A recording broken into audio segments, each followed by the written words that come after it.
7 दिवसाच्या गणपती बाप्पाला निरोप देऊन आता मुंबईकर जे आहेत ते लालबागच्या राजाच्या चरणी आलेले आहेत। आपण जर बघितलं तर 7 दिवसाच्या गणपतींचं विसर्जन झाल्यानंतर नेहमीच लालबागच्या राजाला जे आहे ते प्रचंड गर्दी जी आहे ती भक्तांची होत असते आणि आज देखील आपण जर बघितलं तर काल 7 दिवसाच्या गणपतींचं विसर्जन झालेलं आहे आणि अगदी पहाटेपासूनच लालबागच्या राजाला प्रचंड गर्दी जी आहे ती भक्तांची होताना आपल्याला पाहायला मिळते आहेत। ज्या 3 वेगवेगळ्या लाईन आहेत, एक मुखदर्शनाची लाईन असेल, VIP लाईन असेल किंवा ही रहिवाशी गेटची लाईन असेल, हजारोच्या संख्येने भाविक जे आहेत ते आपल्याला पहाटेपासून गर्दीमध्ये या ठिकाणी गणपतीच्या दर्शनासाठी थांबलेले पाहायला मिळत आहेत।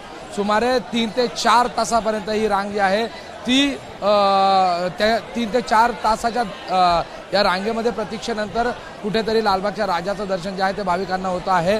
मुखदर्शनाची रांग त्या मानाने लवकर जी आहे ती पोहोचत आहे, मात्र चरणस्पर्शाची रांग असेल किंवा VIP रांग असेल या ठिकाणी मोठ्या प्रमाणात गर्दी जी आहे ती झालेली आपल्याला पाहायला मिळते आहे।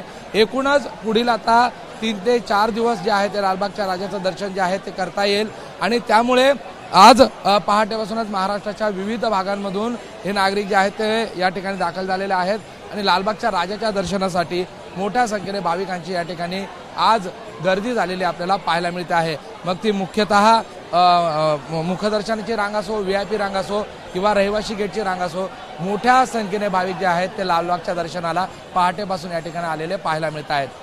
कॅमेरा पर्सन मनोज जयस्वालसह प्रशांत बडे, ABP माझा, मुंबई।